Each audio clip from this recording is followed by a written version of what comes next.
नाम ही पहचान है।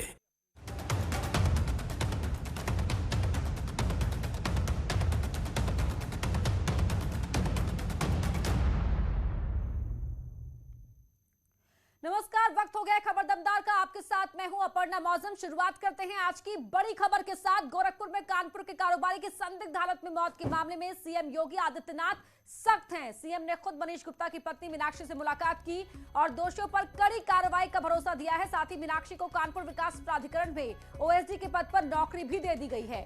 वहीं मीनाक्षी गुप्ता ने सीएम से मिलने के बाद न्यूज 18 को बताया कि सीएम ने उन्हें बेटी की तरह ढांढस बंधाया। साथ ही सीएम ने उनकी सभी तीनों मांगे भी मान ली है। केस की जांच सीबीआई से कराई जाएगी। मीनाक्षी को सरकारी नौकरी दे दी गई है। साथ ही केस को कानपुर भी ट्रांसफर कर दिया जाएगा। वहीं इस मामले में पीड़ित परिवार ने 6 लोगों के खिलाफ शिकायत दी थी, लेकिन अब तक सिर्फ 3 पुलिसकर्मियों के खिलाफ ही एफआईआर की गई है।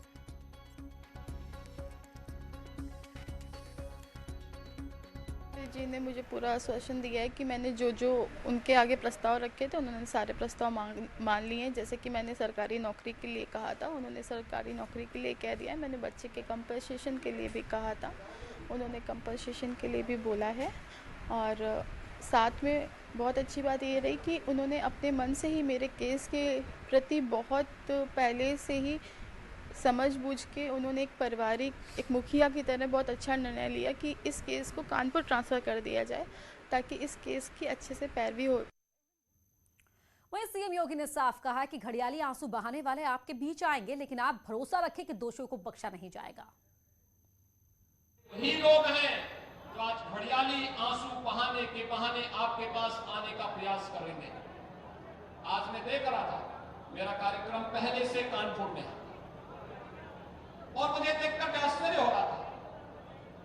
2 दिन पहले गोरखपुर में एक दुखद घटना घटित हुई और भाइयों बहनों, मैंने उसी दिन गोरखपुर पुलिस को कहा था कि इसमें तत्काल मुकदमा दर्ज होना चाहिए और दोषी कोई भी हो बख्शा नहीं जाएगा। इससे पहले एसपी अध्यक्ष अखिलेश यादव मनीष गुप्ता की पत्नी से मिलने पहुंचे और परिवार को 20 लाख की मदद देते हुए सरकार से 2 करोड़ के मुआवजे की मांग की है। इससे पहले समाजवादी पार्टी के अध्यक्ष अखिलेश यादव ने मनीष गुप्ता के परिवार से मुलाकात की और 20 लाख रुपए की आर्थिक मदद दी। मुलाकात के बाद अखिलेश ने कहा कि पीड़ित परिवार को 2 करोड़ का मुआवजा दिया जाए और पत्नी को सरकारी नौकरी दी जाए। साथ ही मामले की जांच गोरखपुर से कानपुर ट्रांसफर की जाए और मामले की जांच सीबीआई से या फिर हाईकोर्ट के सिटिंग जज की निगरानी में करवाई जाए। इस दौरान अखिलेश यादव ने गोरखपुर के डीएम और एसएसपी की भूमिका पर सवाल खड़े किए। जो गलत काम कराएंगे उनसे आप गलत काम कैसे रोकेंगे? इसीलिए न एसएसपी सस्पेंड हुए न डीएम सस्पेंड हुए, जबकि उनकी पूरी वीडियो पूरे देश ने और सब लोगों ने देखी कि वो किस तरीके से एफआईआर न हो, उसके लिए वो पूरा का पूरा दबाव बना रहे थे। और जांच संभव नहीं है गोरखपुर में, परिवार कैसे भाग के जाएगा? इसे जांच को भी कानपुर में ला करके और पूरे परिवार की सुरक्षा होनी चाहिए। वो मॉनिटर करें, चाहे सीबीआई जांच हो, क्योंकि परिवार ने सीबीआई जांच मांगी है। वहीं इस परिवार की 2 करोड़ से मदद होनी चाहिए। और बेटी पढ़ी लिखी हैं, उनकी पत्नी पढ़ी लिखी हैं, इसलिए उन्हें क्लास 2 या क्लास 3 की नौकरी दे करके इस परिवार का जीवन यापन आगे कैसे चल सके, उसकी जिम्मेदारी सरकार की है। उधर मनीष गुप्ता की पत्नी को लेकर सीएम योगी से मुलाकात कराने ले जा रही पुलिस की समाजवादी पार्टी के कार्यकर्ताओं से झड़प हो गई। एसपी कार्यकर्ता मांग कर रहे थे कि मुख्यमंत्री मनीष गुप्ता के आवास पर आकर मुलाकात करें। इस बात को लेकर पुलिस और एसपी कार्यकर्ताओं में हाथापाई तक हुई। मनीष गुप्ता के घर के बाहर बड़ी संख्या में एसपी कार्यकर्ता जमा हो गए। हंगामे के बाद मीनाक्षी ने एसपी कार्यकर्ताओं को अपने आवास से चले जाने को कहा।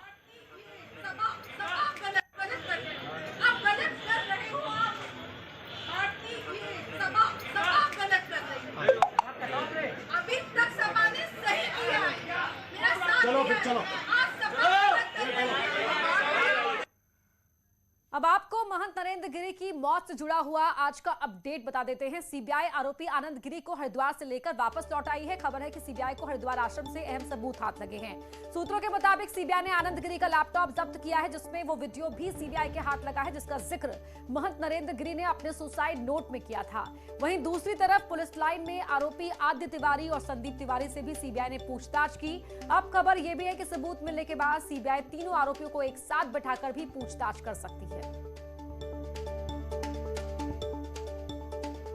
नरेंद्र गिरी की संदिग्ध मौत मामले में सीबीआई जांच के 6 दिन पूरे हो गए हैं। जबकि आत्महत्या के लिए उकसाने के आरोप में गिरफ्तार किए गए आनंद गिरी, आद्या प्रसाद तिवारी और संदीप तिवारी से पूछताछ का तीसरा दिन है। सीबीआई ने 28 सितंबर को उन्हें रिमांड पर लिया था। 7 दिन की कोर्ट ने रिमांड मंजूर की थी। सीबीआई कल आनंद गिरी को लेकर हरिद्वार गई थी और हरिद्वार में पूछताछ की और उस आश्रम भी गई थी जहां पर आनंद गिरी रहते थे। वहां पर हालांकि सीसीटीवी कैमरे का डीवीआर चोरी होने की वजह से सीबीआई बरामद नहीं कर सकी है, लेकिन लैपटॉप और मोबाइल और इसके साथ साथ कुछ अन्य दस्तावेज मिले हैं उनको और कुछ और सबूतों के साथ सीबीआई दोबारा 24 घंटे बाद प्रयागराज पहुंची है और इसी पुलिस लाइन के गंगा गेस्ट हाउस में रखा गया है। तीनों आरोपियों से एक बार सीबीआई फिर से पूछताछ कर रही है, क्रॉस एग्जामिनेशन करा रही है, क्योंकि जिस तरह से पूछताछ इसमें हो रही है तो उसमें क्रॉस एग्जामिनेशन बेहद जरूरी है ताकि सही बातों का सीबीआई पता लगा सके। इसके साथ ही साथ मठ में भी सीबीआई लगातार पूछताछ कर रही है। जो सेवादार हैं मठ के, उनसे भी पूछताछ की जा रही है। तमाम जो एविडेंसेज हैं उनको कलेक्ट किया गया था, उनकी भी पड़ताल की जा रही है। और सीबीआई टीम के साथ जो सीएफएसएल की एक टीम आई थी, उसने जो भी एविडेंसेस को कलेक्ट किए थे उसको लेकर अब एफएसएल की टीम दिल्ली जा चुकी है। लैब में उसकी टेस्टिंग की जा रही है और उसके विश्लेषण किया जा रहा है ताकि उसी आधार पर, उस रिपोर्ट के आधार पर सीबीआई आगे की कार्रवाई कर सके और अपनी चार्जशीट को दाखिल कर सके। इसके साथ ही साथ कल भी सीबीआई की ये जांच इसी तरह से जारी रहेगी और सीबीआई इन आरोपियों को लेकर मठ जा सकती है, इसके साथ साथ बड़े हनुमान मंदिर भी जा सकती है और जो यहाँ पर सीएफएसएल की रिपोर्ट आएगी उस रिपोर्ट के आधार पर आगे सीबीआई कड़ियों को जोड़ते हुए अब इस पूरे मामले में चार्जशीट दाखिल करेगी ताकि इस पूरे मामले का खुलासा हो सके और आरोपियों को जेल की सलाखों के पीछे भेजा जा सके। कैमरा पर्सन संजीव मिश्रा के साथ सर्वेश दुबे, न्यूज़ 18 प्रयागराज। अब बात करते हैं सीएम के उन्नाव और कानपुर दौरे की। दोनों ही जिलों को सीएम योगी ने करोड़ों की सौगात दी है। कानपुर में सीएम ने 556 करोड़ की 45 परियोजनाओं का शिलान्यास और लोकार्पण किया। वहीं उन्नाव में सीएम ने पूर्वा विधानसभा में 24 करोड़ के विकास कार्यों का शिलान्यास किया और 55 करोड़ की योजनाओं का लोकार्पण किया। दोनों ही जगह सीएम विपक्ष पर जमकर बरसे। उन्होंने बुआ और बबुआ पर जमकर निशाना साधा।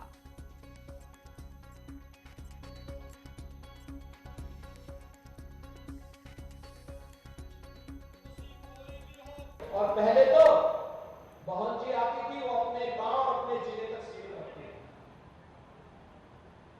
बबुआ आता था तो बबुआ भी 12 बजे सोकर के उठता था और उनको लगता था कि जैसे सूरज की रोशनी है ऐसे ही रात्रि में बिजली भी रहती होगी, इसलिए बिजली कहीं आने की आवश्यकता ही नहीं। और उन माफियाओं के चक्कर में पूरी व्यवस्था को धकेल करके अपने ऐसो आराम की जिंदगी व्यतीत करते थे। इनको बोलिए कि भाई जब आपकी क्षमता नहीं तो फिर आप भी अपने घर में बैठिए। जब संकट था कोरोना कालखंड में, बुआ भी और बबुआ भी ट्विटर पर संदेश देते थे, ट्विटर पर।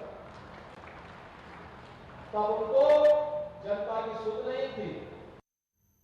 मिशन 2022 के लिए कांग्रेस को मजबूत करने के लिए प्रियंका गांधी 5 दिनों की यूपी यात्रा पर है। अपनी यात्रा के चौथे दिन प्रियंका लखनऊ में पार्टी दफ्तर पर कार्यकर्ताओं में जोश भरने पहुंची।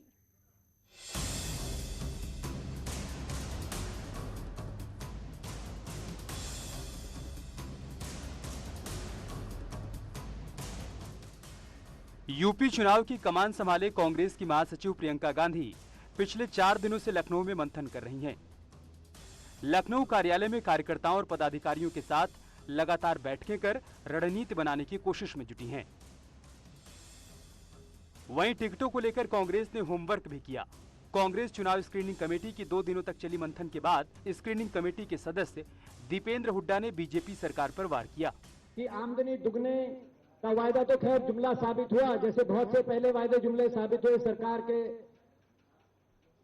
रोजगार देने का वायदा, 15 लाख देने का वायदा, अच्छे दिनों का वायदा, आमदनी, किसान की आमदनी दुगने का वायदा भी जुमला साबित हुआ। स्वामीनाथन कमीशन लागू करने का वायदा भी किसान के लिए जुमला साबित हुआ। लखनऊ में चली कांग्रेस की बैठक में चुनाव को लेकर रणनीति और मुद्दों पर आधारित घोषणा पत्र बनाने पर चर्चा हुई, जिसे पार्टी आगामी चुनाव के घोषणा पत्र में शामिल करेगी। सूत्रों के हवाले से खबर है कि कांग्रेस ने 100 से ज्यादा सीटों पर दावेदारों को लेकर होमवर्क पूरा कर लिया है। वहीं बीजेपी ने कांग्रेस पार्टी के वजूद पर ही हमला बोला है। अगर आज ये पूछ रहे हैं कि ये फैसले कौन ले रहा है, वर्किंग कमेटी की बैठक बुलाई जाए, जो कांग्रेस पार्टी अपना अध्यक्ष नहीं तय कर पा रही है। पंजाब में जो जहाज जिस कैप्टन के पास था उस कैप्टन को हटा दिया, तो अब वो जहाज अगर क्रैश नहीं होगा तो क्या होगा। इस तरह से खुद हिट विकेट कर रही हो तो मुझे लगता है कि कांग्रेस का हाल तो एक तरह से टाइटैनिक जहाज हो गया है कि जिसका आगे वजूद भी नहीं रह जाएगा। बहरहाल 2022 की चुनावी समर को फतेह करने के लिए प्रियंका 5 दिन के दौरे पर हैं। अब देखना है कि प्रियंका के जोश से कार्यकर्ताओं में कितनी फुर्ती आती है। Bureau report, news 18। उधर अखिलेश को 11 अक्टूबर तक का अल्टीमेटम देने के बाद पीएसपीएल के अध्यक्ष शिवपाल यादव लगातार छोटी पार्टियों के साथ बैठक कर रहे हैं। उसी 2 तस्वीरें आपके सामने हैं। आज शिवपाल यादव ने कानपुर में राजा भैया से मुलाकात की और सियासी विकल्पों पर चर्चा की। राजा भैया ने इस पर सकारात्मक रुख दिखाया है, तो वहीं कल लखनऊ में भी शिवपाल यादव के आवास पर ओम प्रकाश राजभर, असदुद्दीन ओवैसी और चंद्रशेखर के बीच बैठक हुई थी। इस बैठक में भी 2022 में होने वाले विधानसभा चुनाव को लेकर चर्चा हुई।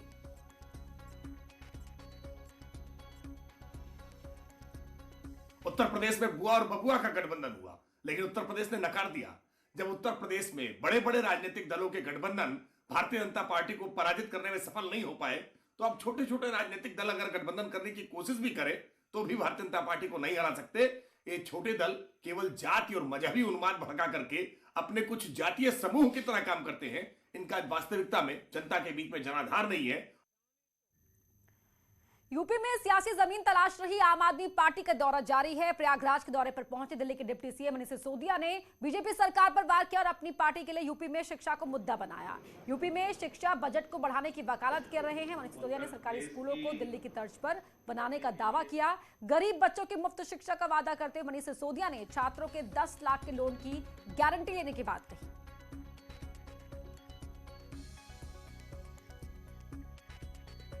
उत्तर प्रदेश में मैं उत्तर प्रदेश के लोगों से आज यहाँ अपील करने आया हूँ कि उत्तर प्रदेश में भी अपने वोट की ताकत शिक्षा को दीजिए, शिक्षा की राजनीति को वोट करिए और आपको अपने बच्चों की शानदार शिक्षा मिलेगी। आम आदमी पार्टी की गारंटी है।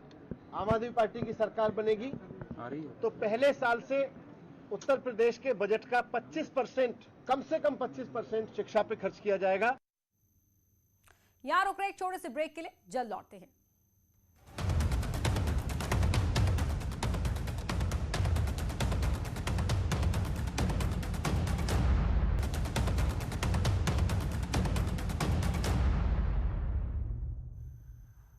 अब खबर बस्ती से, जहां प्यार में धोखा खाई एक प्रेमिका अपने बच्चे के साथ सड़क पर सब्जी बेचने को मजबूर है। बस्ती मेडिकल कॉलेज के कैली हॉस्पिटल में तैनात डॉक्टर जीडी यादव पर उनकी प्रेमिका ने प्रताड़ित करने का आरोप लगाया। यहां तक कि खाने पीने का सामान तक बंद करा दिया गया है, जिससे डॉक्टर की प्रेमिका दर दर की ठोकर खाने को मजबूर है। यह आरोप इस महिला का लगाया गया है। मेडिकल कॉलेज में तैनात डॉक्टर जीडी यादव को 5 साल पहले मिर्जापुर की साधना सिंह से प्यार हुआ। पहली मुलाकात के बाद प्यार परवान चढ़ा और प्रेमिका सब कुछ छोड़कर डॉक्टर के पास आ गई। डॉक्टर ने शादी और नौकरी का झांसा दिया, लड़की को अपने जाल में फंसा लिया। अब 5 साल बाद डॉक्टर ने ना तो शादी की और ना ही प्रेमिका को नौकरी दिलाई, घर का खर्च भी बंद कर दिया है।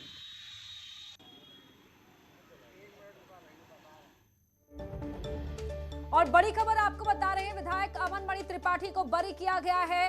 अमन मणि त्रिपाठी विधायक बरी किए गए। अपहरण रंगदारी के मामले में बरी किया गया है। एमपी एमएलसी कोर्ट ने बरी किया। महराजगंज के नौतवना से विधायक है अमन मणि त्रिपाठी और उन्हें अपहरण और रंगदारी के मामले में बरी किया गया है। यहां रुक रहे एक छोटे से ब्रेक के लिए, खबरें जारी हैं।